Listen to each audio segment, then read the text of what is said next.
Hello बच्चों, आज हम अपना पढ़ेंगे कम्बिनेशन ऑफ रेजिस्टेंसेस। हमने रेजिस्टेंस के बारे में पढ़ा।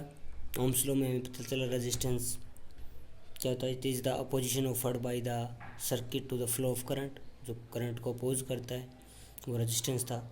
अब सर्किट में हमारे पास एक रेजिस्टेंस तो होता नहीं है, मोर देन वन रेजिस्टेंसेस होते हैं। तो मोर देन वन रेजिस्टेंसेस जब वो सर्किट में यूज़ करते हैं तो उसके डिफरेंट कनेक्शंस होते हैं, कम्बिनेशंस होते हैं। तो basically there are two types of combination. First one is series combination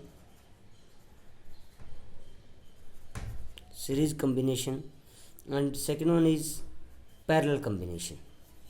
कि मोर देन टू रेजिस्टेंस को हम जो कनेक्ट करते हैं उनके जो कॉम्बिनेशंस बनते हैं वो दो तरह से कॉम्बिनेशंस बनते हैं, या तो सीरीज कॉम्बिनेशन बनेगा या पैरेलल कॉम्बिनेशन पड़ेगा। तो चलिए हम स्टार्ट करते हैं अपने पास सीरीज कॉम्बिनेशन के साथ। तो हम फर्स्ट स्टार्ट करते हैं series combination.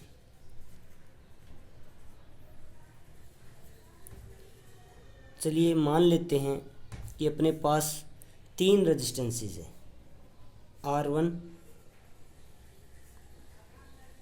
R2 and R3। These are the three resistances. अगर मैं इन रेजिस्टेंस को एंड टू एंड कनेक्ट कर दूँ, मीन्स फर्स्ट का एक स्टार्टिंग एंड है, इसका लास्ट पॉइंट है, इसका स्टार्टिंग और लास्ट पॉइंट, इसका भी स्टार्टिंग और लास्ट। अगर फर्स्ट का लास्ट सेकंड के स्टार्टिंग से और सेकंड का लास्ट थर्ड के स्टार्टिंग से कनेक्ट कर दूँ तो ये कम्बिनेशन बनता था सीरीज कम्बिनेशन, या मैं कह सकता हूँ end to end connection. End to end connection कि मैं एक का एंड दूसरे से स्टार्ट करूं, एंड टू एंड कनेक्ट करूं। जैसे ये R1 उठाया, किससे कनेक्ट कर दिया, R2 से। R2 उठाया, किससे कनेक्ट कर दिया, R3 से।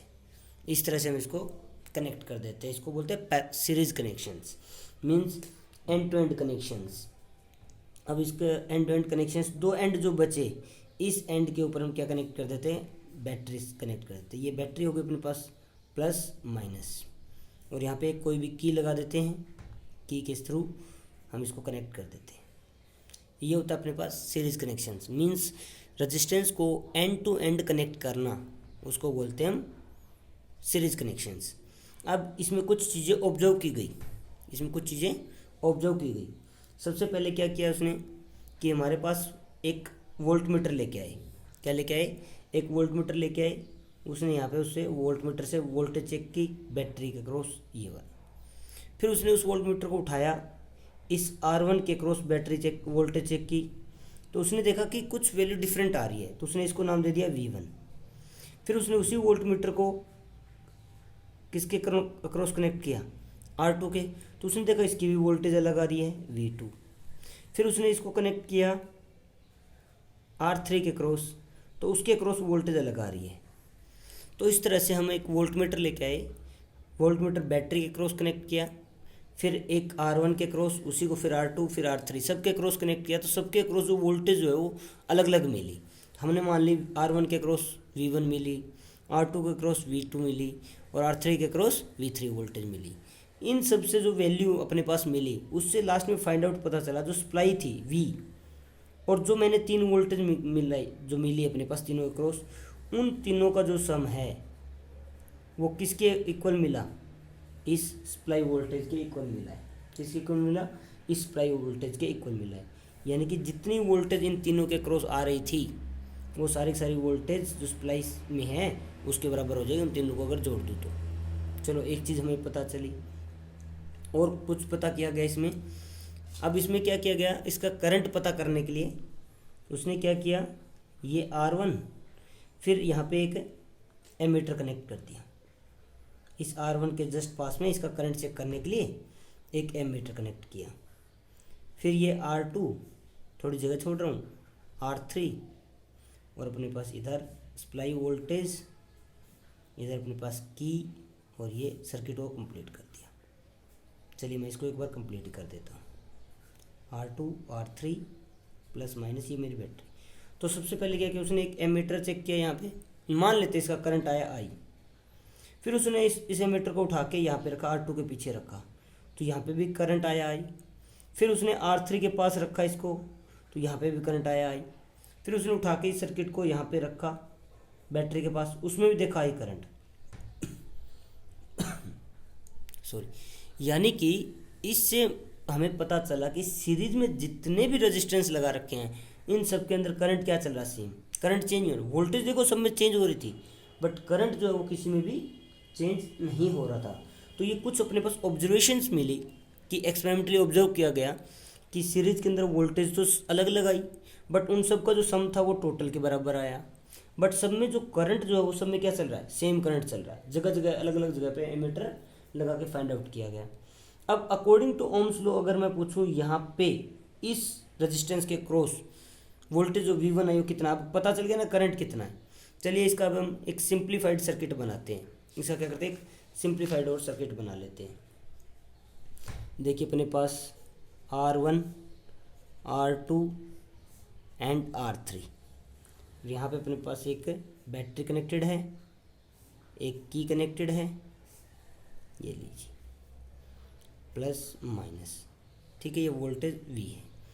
अब क्या था अपने पास कि इस R1 ये R2 ये R3 करंट सब में कितना चल रहा है, मान लिया हमने क्या चला I करंट चल रहा है, सबके अंदर से कितना चल रहा है I करंट, और वापस बैटरी में कितना आ रहा है I करंट आ रहा है। पूरे सर्किट के अंदर अपने पास I करंट ऐसे फ्लो कर रहा है पॉजिटिव से नेगेटिव की तरफ। यहाँ पे वोल्टेज कितनी आई V1, इसमें वोल्टेज कितनी आई V2, इसमें वोल्टेज कितनी आई V3।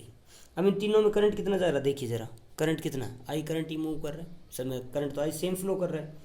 तो अकॉर्डिंग टू ओम्स लॉ, तो अकॉर्डिंग टू ओम्स लॉ अगर ओम्स लॉ हम अप्लाई करें तो V1 किसके बराबर होगा, IR होता है ना V इक्वल्स टू, तो इसमें से करंट कितना जा रहा है I, रेजिस्टेंस R1। V2 की वैल्यू कितनी होगी IR, I कितना I है और R क्या R2, I इंटू R2, और V3 कितना है I इंटू R3। ये लीजिए अकॉर्डिंग टू ओम्स लॉ आ गया। अब मैं मान लूँ मेरे पास जो सर्किट है जो टोटल है इस पूरे का एक इक्विवेलेंट रेजिस्टेंस मान लेता हूँ मैं RS, सीरीज है इसलिए मैं RS लिख रहा हूँ। कुछ बुक में अलग लिखा मिले तो कंफ्यूज नहीं होना, R इक्विवेलेंट लिखा मिल सकता है। मैं यहाँ पे RS है, सीरीज है तो मैंने RS लिखा। ये क्या है equivalent, equivalent means total, resultant equivalent resistance किसका, सर्किट का, सबको मिला के मान लिया मैंने ऑफ सर्किट। और अपने पास इस पूरे सर्किट के अंदर वोल्टेज कितनी है V, टोटल वोल्टेज तो बैटरी ये लगाई है V वोल्टेज है, तो मैं V करंट पूरे में तो मैं V इक्वल्स टू IRS लिख सकता हूँ। मैं टोटल को सबको मिला के मैंने एक रेजिस्टेंस मान लिया, R1 R2 R3 को मिला के एक माना और उसको नाम दिया RS, इक्विवेलेंट रेजिस्टेंस को नाम दिया RS यानी कि R सीरीज। और V वोल्टेज थी, सब में I करंट सेम है तो IRS लिख सकता हूँ। अभी हमने एक value find V equals to V1 plus V2 plus V3, हमने ये चीज़ फाइंड आउट की थी। अब मैं V की जगह ये सारी वैल्यू पुट कर दूँ यहाँ पे, V की जगह क्या IRS, V1 की जगह ये लिख दूँ IR1 plus IR2 plus IR3। इधर अपने पास क्या है IRS, यहाँ में से सब में मैं क्या ले लूँ I कॉमन ले लें, अंदर क्या बचेगा R1 plus R2 plus R3, I से I कैंसिल, तो एंड में अपने पास क्या आया, ये क्या है equivalent resistance in series equals to R1 plus R2 plus R3।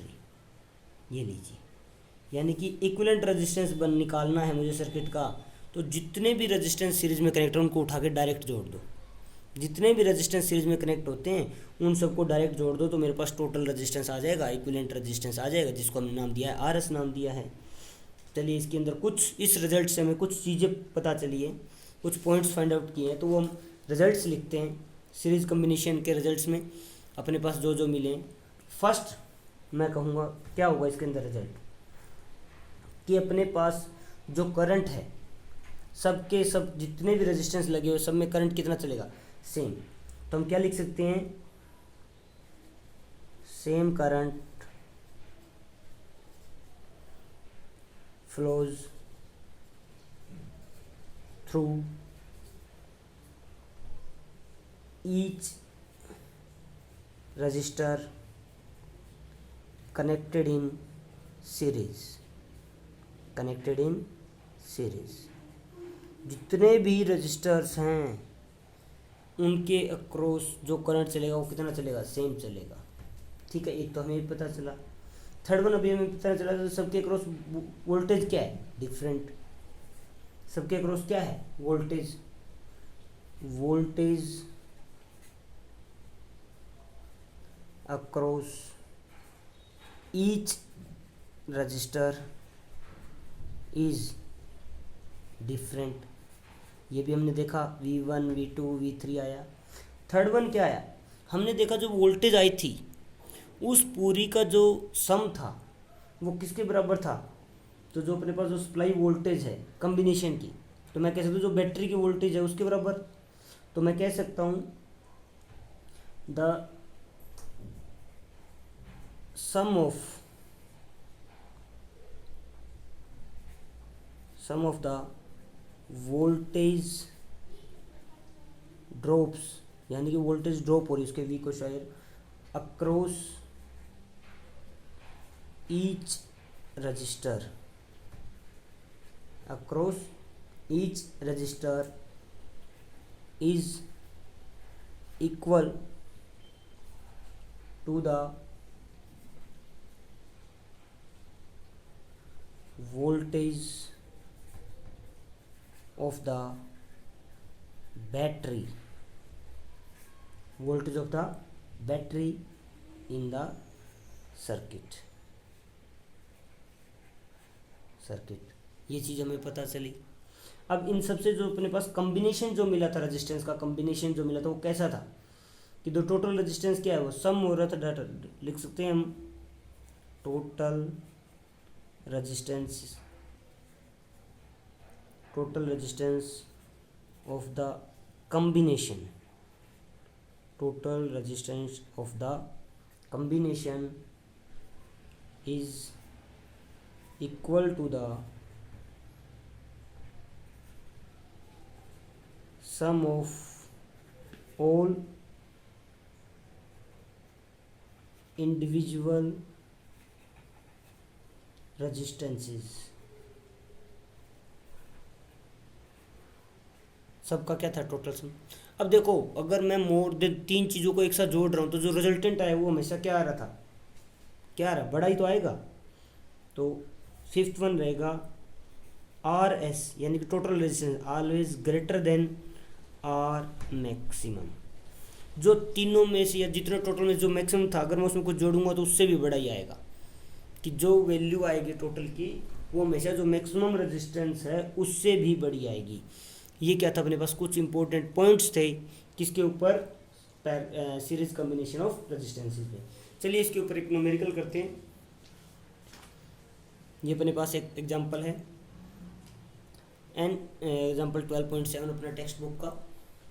N electric lamp whose resistance is 20 ohm, एक इलेक्ट्रिक लैम्प उसका रेजिस्टेंस दे रखा अपने पास 20 ohm, and a conductor of 4 ohm resistance are connected to a 6 volt battery. तो इसका diagram बनाते हैं पहले तो, कि अपने पास एक लैंप है,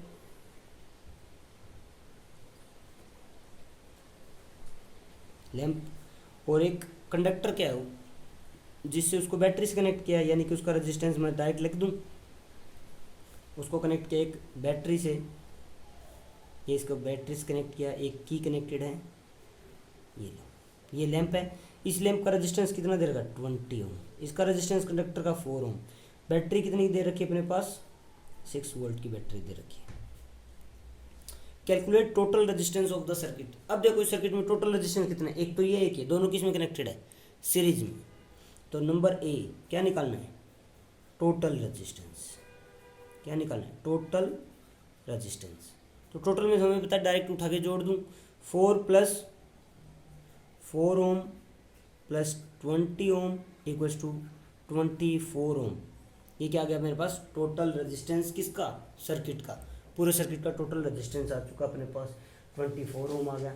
नेक्स्ट क्या पूछा इसने कि करंट, नेक्स्ट पूछा है the current through the circuit, इस टोटल सर्किट के अंदर करंट कितना है।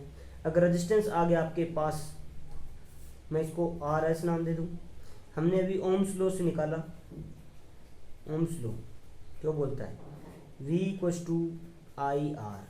अब ये टोटल की बात करूँ तो मैं आर एस लिख दूँ यहाँ पे, टोटल क्या है, टोटल रेजिस्टेंस है, आर एस लिख देता हूँ। अब वोल्टेज कितनी है अपने पास, इसमें कितनी वोल्टेज दे रखी है, 6 वोल्ट की बैटरी कनेक्टेड है। आई अभी आपने आर एस अभी आपने निकाला है कितना 24 ओम, तो डायरेक्ट वैल्यू पुट कर दो यहाँ पे, आई की निकालनी है V divide by R S, V कितना 6 डिवाइड बाई 24, 6 4 जो 24, 1/4, या मैं बोल दूँ इसको 0.25 एम्पियर, 0.25 एम्पियर करंट इसके अंदर सर्किट में चल रहा है, यानी कि इसमें करंट कितना है यहाँ से 0.25 एम्पियर लीजिए। अब पूछा है the potential difference across each lamp. अब देखो ये करंट है, क्या इन दोनों में सेम करंट चलेगा अलग अलग, दोनों किसमें सीरीज में, तो इसमें से भी 0.25 करंट चल रहा है, इसमें से 0.25। अगर मैं इसकी वोल्टेज मान लूँ V1 और इसकी वोल्टेज मान लेता हूँ V2, तो V1 क्या हुआ I इंटू R1, V2 क्या हुआ I इंटू R2, R2 कितना है 20, R1 कितना है 4। चलिए तो third point, voltage across conductor, सबसे पहले कंडक्टर के अक्रॉस लेते हैं। मैं मान लिया V1 क्या होता है I इंटू उसका रेजिस्टेंस R1, V1 की वैल्यू कितनी, I अभी निकाला 0.25, R1 कितना दे रखा है, कितना दे रखा है 4 ओम, तो इसकी वैल्यू कितनी आ जाएगी अपने पास, ये आएगा 1/4 इंटू 4 1, तो V1 की वैल्यू आ गई 1 वोल्ट। दूसरा voltage across lamp, voltage across lamp हमने माना V2 equals to I into उसका रेजिस्टेंस माना R2, V2 की वैल्यू I कितना 0.25 एंड उसका रेजिस्टेंस कितना दे रखा है अपने पास 20 ओम, 20 ओम, तो इसको इससे मल्टीप्लाई करेंगे तो V2 की वैल्यू आ जाएगी अपने पास 5 वोल्ट। ये लीजिए, अब इसको हमें चेक करना है कि क्या अपना आंसर राइट है। तो हमें पता है कि V equals to V1 plus V2 होता है किसके केस में, सीरीज कॉम्बिनेशन में। अभी अपना V1 कितना आया है 1, V2 कितना आया है 5, दोनों मिलके कितने बने 6 वोल्ट। तो क्या बैट सप्लाई जो थी वो कितनी थी इसमें टोटल 6 वोल्ट की, यानी कि अपना आंसर क्या है राइट है, यानी कि 1 इसके क्रॉस 5, टोटल कितना है 6। तो ये था अपने पास सीरीज कॉम्बिनेशन ऑफ रजिस्टर्स।